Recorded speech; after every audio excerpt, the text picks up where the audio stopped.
Shalom, berjumpa kembali di dalam program DIK, Depth Insight Growth bersama saya Pendeta Edward Taliwongso. Program ini menyajikan diskusi dan kajian mendalam mengenai tokoh, tema ataupun narasi tertentu di dalam Alkitab. Pada kesempatan ini kita memulaikan seri yang baru, Seven Deadly Sins atau 7 dosa mematikan, dan secara khusus pada kesempatan ini kita mulai dengan dosa yang pertama, yaitu kesombongan.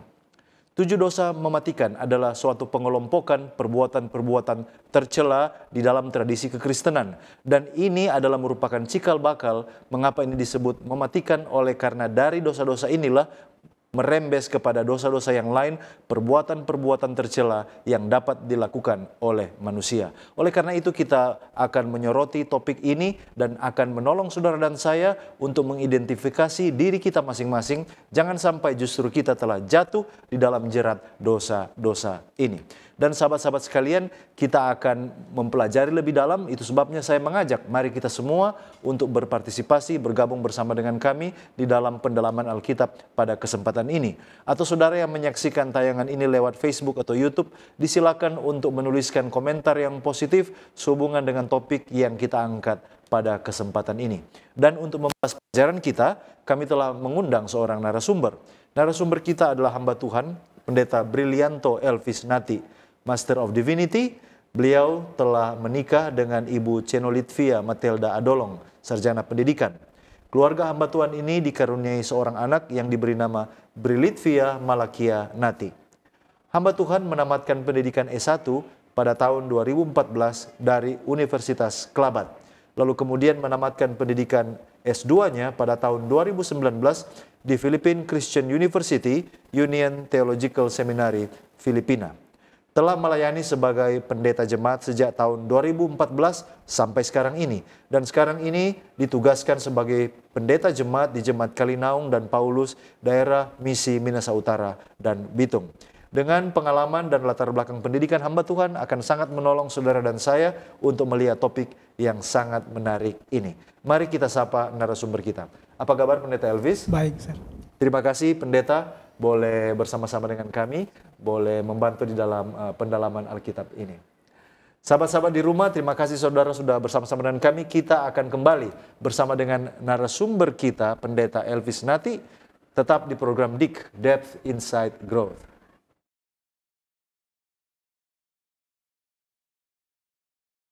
Kembali lagi bersama dengan kami di dalam program DIK, Depth Insight Growth, di mana kita mempelajari Alkitab secara mendalam untuk memperluas wawasan dan mengharapkan terjadi pertumbuhan kerohanian. Dan sahabat-sahabat di rumah, kita akan membaca kitab suci, tetapi sebelumnya mari kita tunduk kepala dan kita berdoa. Bapa Tuhan kami mengucap syukur untuk kasih setiamu. Tuhan mengasihi kami, sehingga di dalam firman-Mu Engkau memberikan kepada kami suatu pengajaran, sehingga kami tidak jatuh ke dalam dosa-dosa yang pada akhirnya menjerumuskan kami kepada begitu banyak perbuatan yang tercela, kemudian menjauhkan kami dari Engkau. Pada kesempatan malam hari ini, kami memulaikan seri yang baru bersama dengan hamba Tuhan, Pendeta Elvis Nati. Urapan Roh Suci-Mu boleh menjadi bagian hamba Tuhan ketika menolong di dalam diskusi pendalaman Alkitab ini. Di dalam nama Yesus Kristus kami sudah berdoa. Amin. Kami mengajak sahabat-sahabat di rumah untuk bergabung di dalam pembacaan firman. Dan mari kita buka Alkitab kita di dalam Yakobus pasal 4 ayatnya yang ke-6. Tetapi kasih karunia yang dianugerahkannya kepada kita lebih besar daripada itu. Karena itu ia katakan, Allah menentang orang yang congkak, tetapi mengasihani orang yang rendah hati. Demikianlah pembacaan kitab suci yang menjadi dasar dari semua diskusi kita pada kesempatan ini. Dan mari kita langsung kepada narasumber kita, hamba Tuhan Pendeta Elvis Nati. Pendeta, kita sekarang ini memulaikan seri yang baru, yaitu tentang 7 dosa mematikan. Dan saat ini kita mulai dengan dosa yang pertama, yaitu kesombongan. Nah sebenarnya kalau pendeta boleh berbagi dengan kita, apa definisi dari pride atau kesombongan ini? Bagaimana Pendeta? Terima kasih Pendeta Taliwongso untuk kesempatan yang diberikan. Baik, arti dari kesombongan menurut bahasa Ibraninya adalah gaon, yang artinya diterjemahkan keagungan, kegagahan, kecongkakan, atau kesombongan. Terdapat di dalam Yesaya pasal 13 ayatnya yang ke-11. Dan juga arti yang lain juga di dalam bahasa Yunani yang artinya adalah geifou. Artinya pride atau kebanggaan, kesombongan, atau keangkuhan di dalam Ayub pasal 33 ayatnya yang ke-17. Dalam bahasa Yunani juga menginformasikan kepada kita bahwa arti kesombongan juga adalah hupernania. Artinya kesombongan, kecongkakan, atau keangkuhan di dalam Markus pasal 7 ayatnya yang ke-22. Dan juga arti yang lain di dalam bahasa Yunani, huperepanos, artinya menunjukkan seseorang di atas yang lain. Di dalam Roma pasal 1 ayat 30. Dan juga dalam bahasa Inggris juga menerjemahkan artinya pride, arrogance, atau boasting, atau vanity. Di dalam Kamus Besar Bahasa Indonesia, kata dasar kesombongan adalah sombong, artinya menghargai diri secara berlebihan atau congkak. Atau dalam kata lain, kesombongan adalah hal atau sifat sombong, kecongkakan, dan keangkuhan.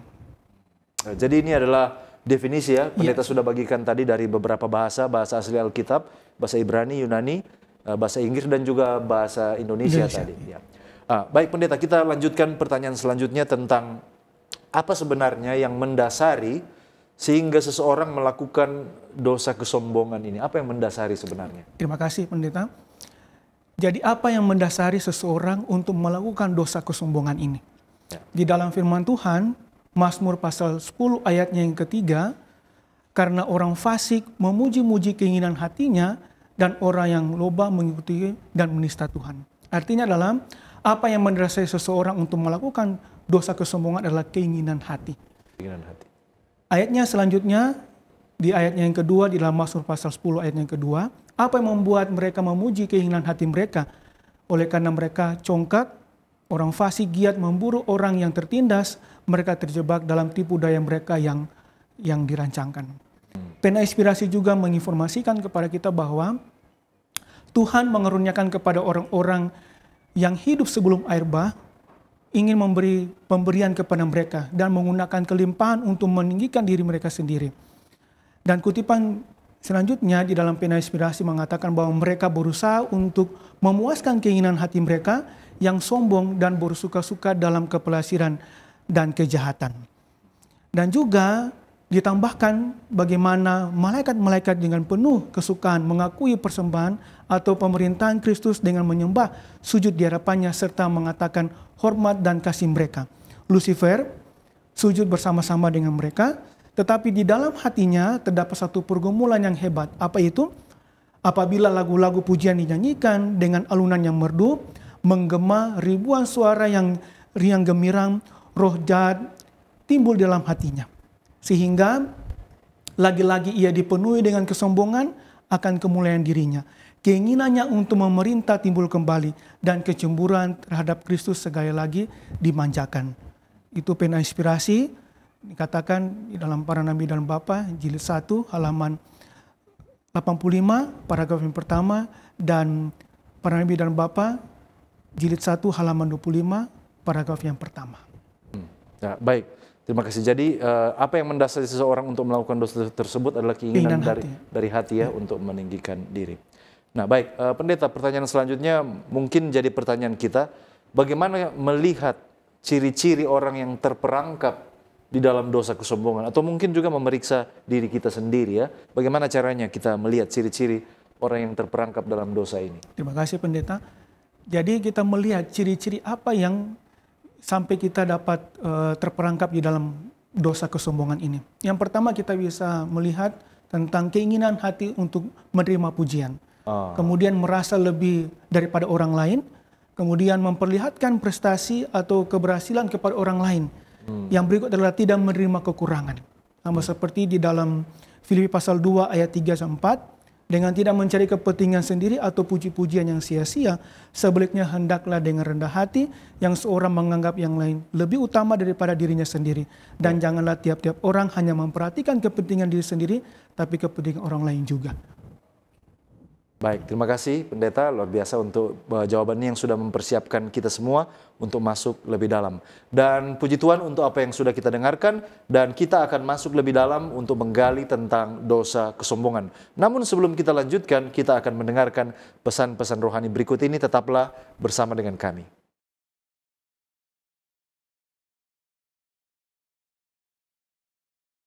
Masih di program DIK, Depth Insight Growth, dan tadi kita sudah mendengarkan informasi pendahuluan tentang definisi dan bagaimana caranya kita mendeteksi jika kita atau mungkin juga orang lain yang telah terperangkap di dalam dosa kesombongan. Mari kita lanjutkan dengan narasumber kita, Pendeta Elvis Nati.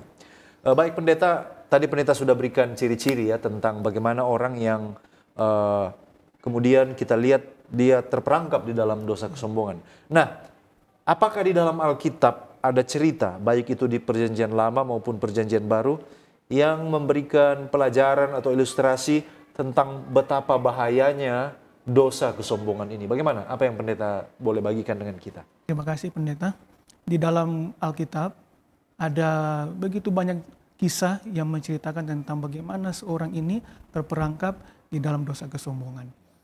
Dan kita melihat di dalam Perjanjian Lama, kisahnya terdapat di dalam 1 Samuel pasal 17 ayatnya yang pertama sampai ayatnya yang ke-58. Kisah ini menceritakan tentang bagaimana Goliat melawan Daud. Atau lebih khusus orang-orang Filistin ini melawan bangsa Israel, umat pilihan Allah. Di dalam kisah ini menceritakan bagaimana Goliat ini dia memiliki sifat kesombongan yang luar biasa. Dan di dalam 1 Samuel pasal 17 ayat 47, orang Filistin atau khususnya Goliat ini, dia berkata kepada Daud, "Anjingkah aku, maka engkau menetangi kau dengan tongkat?" Ini luar biasa. Pernyataan dari Goliat ini kepada Daud yang kecil, "Anjingkah aku ini, sehingga engkau menetangi aku dengan tongkat?" Dan juga dilanjutkan dengan ayat yang ke-44, "Hadapilah aku, maka aku akan memberikan dagingmu kepada burung-burung di udara dan kepada binatang-binatang di padang." Ini luar biasa, perkataan yang menyombongkan diri, sehingga kita melihat Goliat ini dia terjerumus di dalam dosa kesombongan.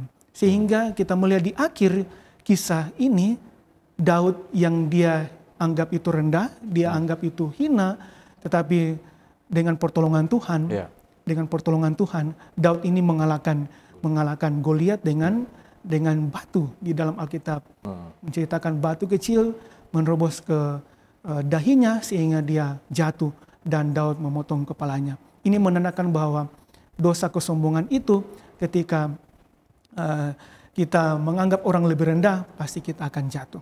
Kemudian dilanjut juga di dalam Perjanjian Baru diinformasikan kepada kita bahwa Petrus menyangkal Yesus 3 kali.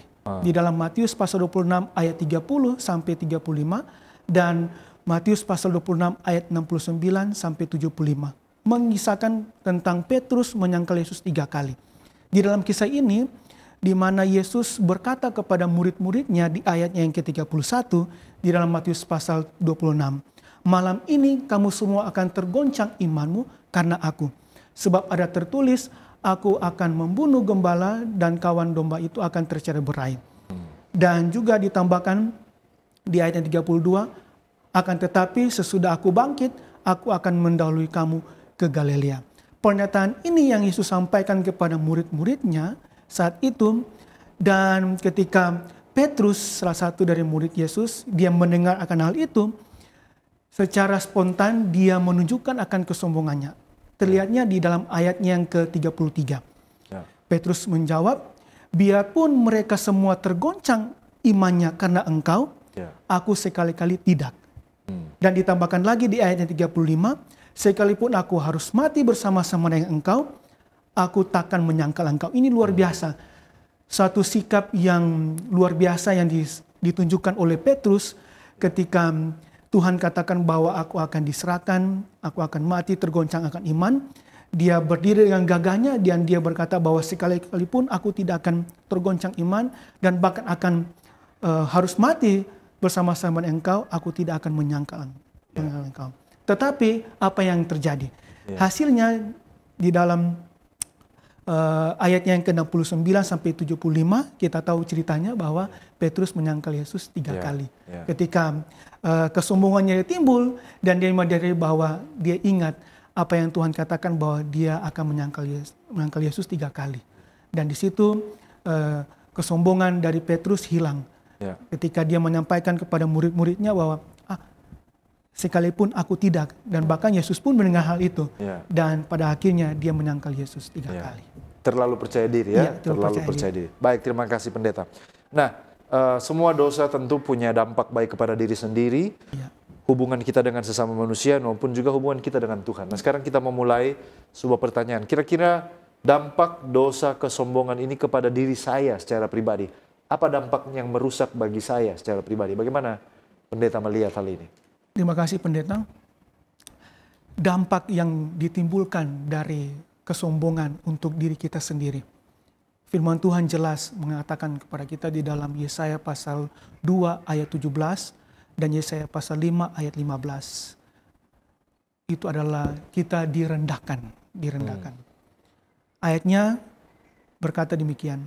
Yesaya pasal 2 ayat 17, manusia yang sombong akan ditundukkan dan orang yang angkuh akan direndahkan. Hanya Tuhan sajalah yang maha tinggi pada hari itu. Itulah sebabnya kita akan direndahkan. Dan juga Yesaya pasal 5 ayat 15 katakan, maka manusia akan ditundukkan dan orang akan direndahkan. Orang-orang sombong akan direndahkan. Jadi ketika dampak dosa itu kepada diri kita sendiri adalah kita direndahkan. Dan kemudian apa dampak yang kita dapatkan ketika kita melakukan dosa kesombongan di dalam diri kita? Yaitu adalah yang berikut adalah kehancuran dalam kehidupan. Amsal pasal 15 ayat 25, rumah orang congkak dirombak Tuhan, tapi batas tanah seorang janda dijadikannya tetap. Jadi kita mengalami kehancuran, bahkan itu dalam rumah tangga, ataupun di dalam lingkungan keluarga, ataupun di dalam masyarakat kita akan kehidupan, kita akan hancur. Dan kemudian yang terakhir adalah kita menipu diri sendiri. Bahkan kita akan melupakan Tuhan. Di dalam Galatia pasal 6 ayat 3, sebab kalau seorang menyangka bahwa ia berarti, padahal ia sama sekali tidak berarti, ia menipu diri sendiri.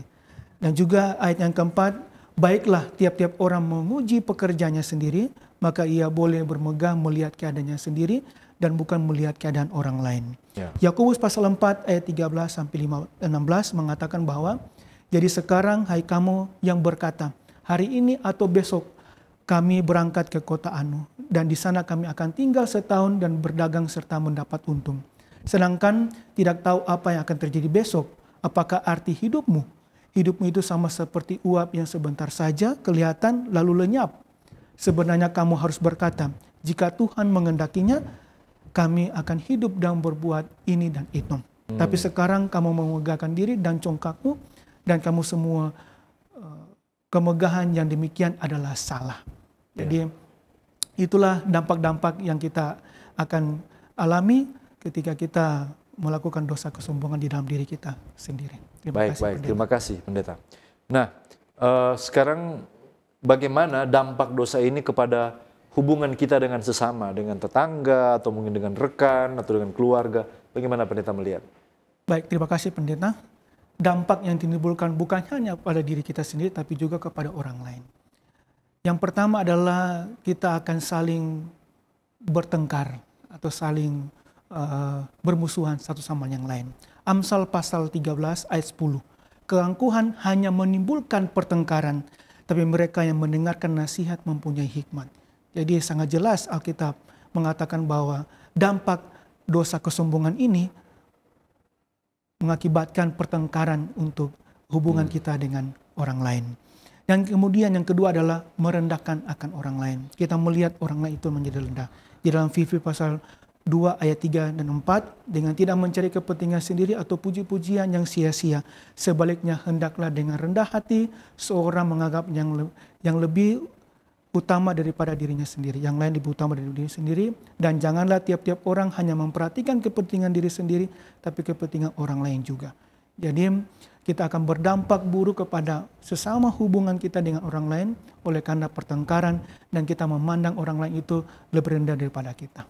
Ya, Terima kasih pendeta. Jadi itu juga dampaknya kepada sesama manusia ya. Kita akan memandang rendah orang lain.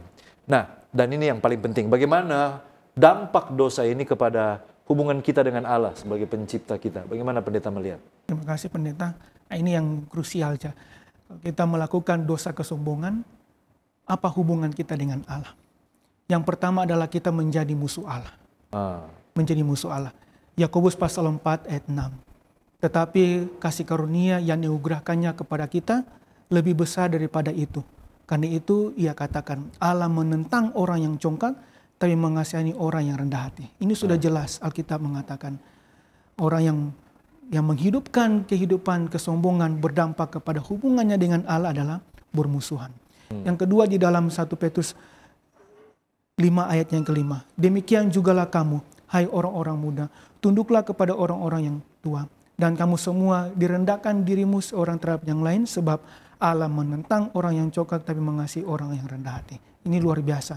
Jadi kalau kita menghidupkan kesombongan di dalam hidup kita dan hubungan kita dengan Allah itu akan menjadi musuh Allah.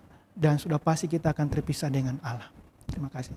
Baik, terima kasih pendeta. Luar biasa penjelasan sejauh ini tentang dampak dosa kesombongan kepada diri sendiri, kepada hubungan dengan sesama, dan teristimewa dengan hubungan kita dengan Allah sebagai pencipta. Kita akan masih masuk lebih dalam lagi, namun sebelum itu kita akan melihat pesan-pesan rohani berikut ini. Tetaplah bersama dengan kami.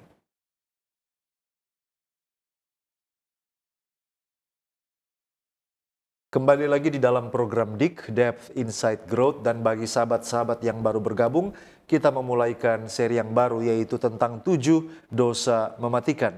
Dan pada episode ini kita mulai dengan dosa yang pertama yaitu kesombongan bersama dengan narasumber kita Pendeta Elvis Nati.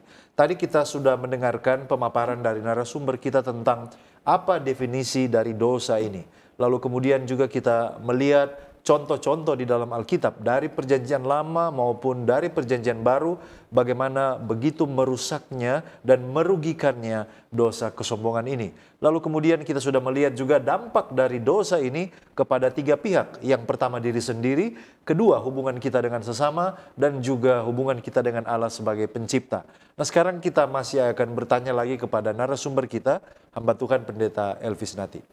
Baik pendeta, nah sekarang pendeta sudah sampaikan tadi tentang bahayanya bagaimana dosa ini merusak. Tapi ada pertanyaan yang paling penting yaitu apa yang harus saya perbuat supaya saya tidak jatuh di dalam dosa kesombongan ini. Kira-kira hal-hal apa yang harus saya lakukan? Bagaimana pendeta melihat hal ini? Terima kasih pendeta. Jadi bagaimana caranya supaya saya tidak jatuh di dalam dosa kesombongan ini? Ada banyak cara yang kita bisa lakukan. Tapi kita kembali di dalam firman Allah, karena ini dasar supaya kita boleh dituntun oleh Tuhan, supaya kita tidak jatuh ke dalam dosa kesombongan ini. Alkitab menuliskan di dalam 2 Korintus pasal 13 ayat yang ke-7. Kami berdoa kepada Allah agar kamu jangan berbuat jahat, bukan supaya kami ternyata tahan uji, melainkan supaya kamu ini boleh berbuat apa yang baik, sekalipun kami sendiri tampak tidak tahan uji. Yang pertama adalah kita berdoa kepada Allah. Kunci untuk kita tidak jatuh ke dalam dosa kesombongan adalah kita berdoa kepada Allah. Supaya Allah menuntun kita untuk menghidupkan apa yang kita hidupkan sesuai dengan firman Allah. Kita berdoa kepada Allah. Sama seperti yang ditunjukkan Rasul Paulus, dia berdoa kepada umat-umat di jemaat Korintus, supaya jemaat Korintus juga berdoa seperti mereka, supaya mereka boleh tahan uji, mereka saling berbuat baik, tidak menghidupkan kehidupan yang tidak baik di hadapan Tuhan. Yang kedua adalah kita menghidupkan akan keinginan roh sesuai dengan firman Allah di dalam Galatia pasal 5 ayatnya yang ke-22 sampai 23. Firman Tuhan menyebutkan, tetapi buah roh ialah kasih, sukacita, damai sejahtera, kesabaran, kemurahan, kebaikan, kesetiaan, kelemah lembutan, penguasaan diri. Tidak ada hukum yang menentang hal itu. Di dalam keinginan-keinginan roh atau buah-buah roh kita menghidupkan. Salah satunya adalah penguasaan diri. Di mana agar supaya kita tidak jatuh ke dalam dosa kesombongan ini, kita harus mengikuti tuntunan Tuhan dengan menghidupkan keinginan roh. Salah satunya adalah penguasaan diri. Kita mengontrol diri kita supaya kita jangan jatuh di dalam dosa kesombongan. Kita berdoa kepada Allah dan kita menghidupkan akan buah-buah roh yang difirmankan oleh Tuhan. Terima kasih pendeta. Ya, baik, terima kasih. Nah, itulah tadi apa yang sudah disampaikan oleh pendeta tentang bagaimana supaya kita tidak jatuh. Pertanyaan selanjutnya adalah, setelah saya mendengarkan pelajaran ini dan saya menemukan bahwa ternyata saya sudah jatuh pada dosa ini. Apa masih ada harapan bagi saya untuk bertobat? Apa yang bisa saya lakukan atau apa yang harus saya lakukan supaya saya bisa keluar dari jerat dosa kesombongan ini? Bagaimana pendeta melihat? Terima kasih pendeta. Sebagai manusia kita tidak bisa lepas di dalam dosa. Karena kita memiliki tendensi atau kecenderungan untuk berbuat dosa.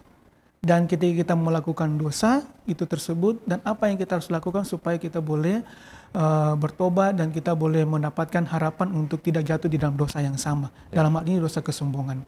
Alkitab menolong kita supaya kita boleh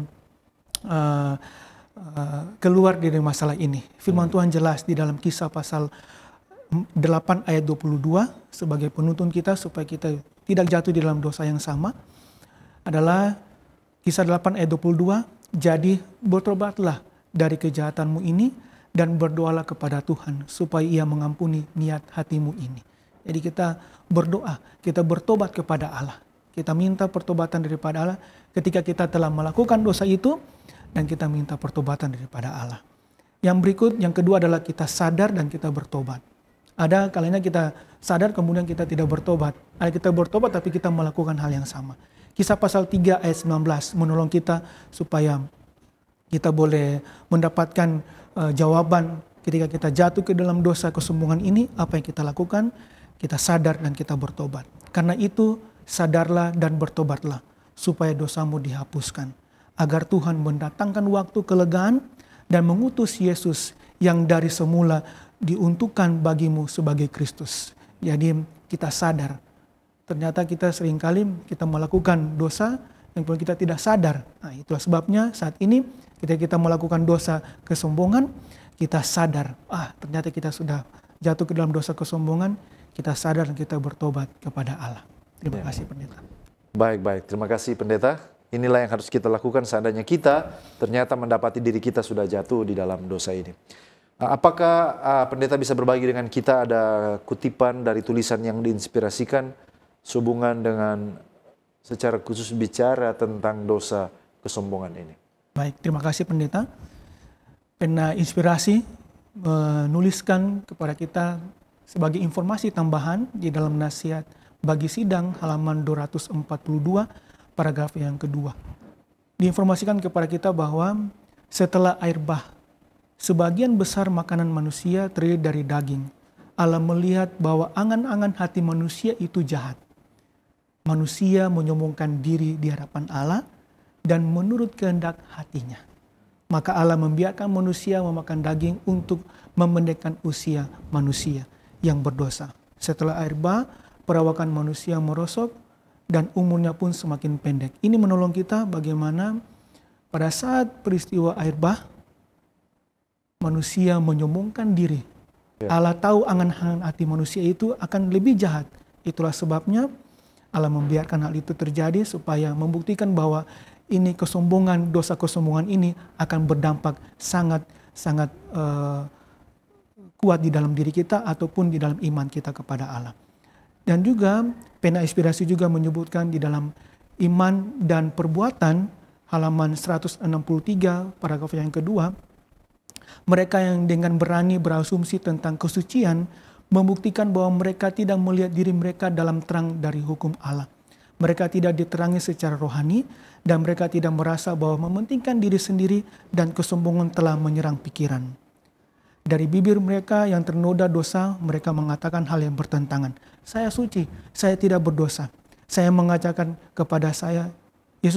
kepada saya jika saya menurut hukum, saya jauh dari anugerah.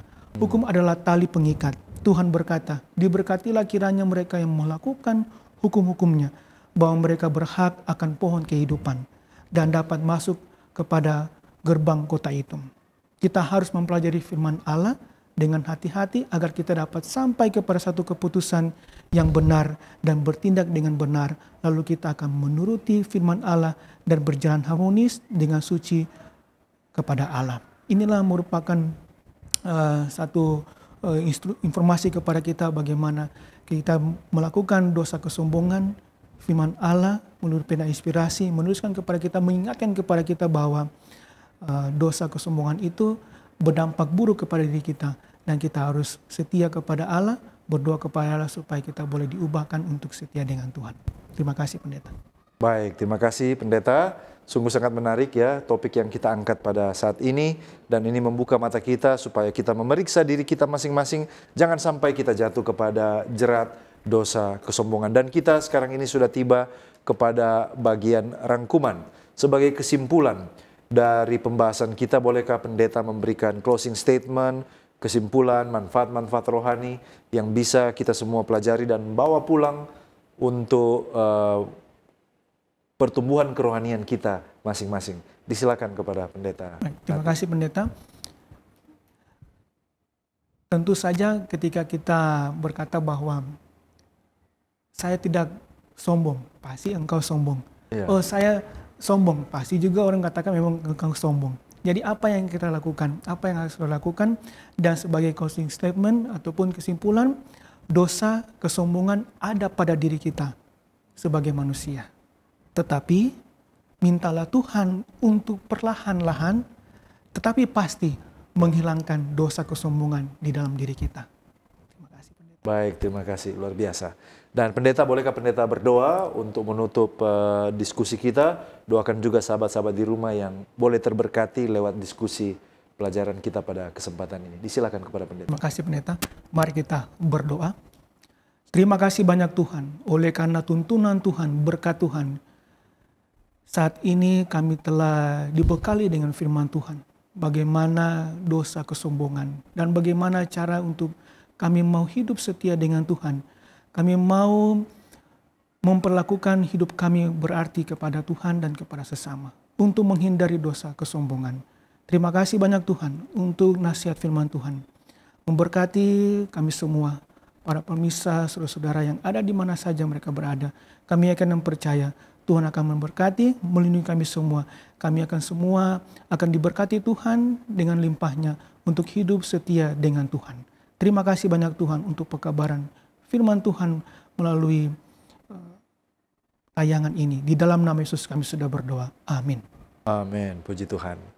Puji Tuhan untuk pembahasan topik yang sangat menarik pada kesempatan ini, dan saya mengucapkan terima kasih kepada narasumber kita, Pendeta Elvis Nati. Terima kasih Pendeta sudah berbagi waktu untuk melayani bersama dengan kami sebagai narasumber. Dan kiranya berkat rohani yang sudah kita terima, Tuhan yang sama akan membalaskan kepada hamba Tuhan, keluarga Pendeta Nati di dalam pelayanan di jemaat yang telah ditentukan.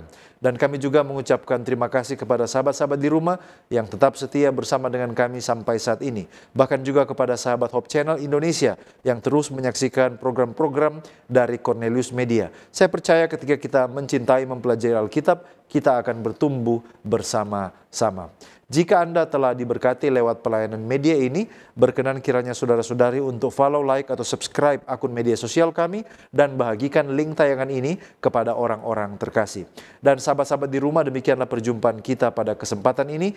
Kita akan jumpa kembali pada episode yang mendatang. Saya Pendeta Edward Taliwongso dan kru yang bertugas undur diri. Shalom.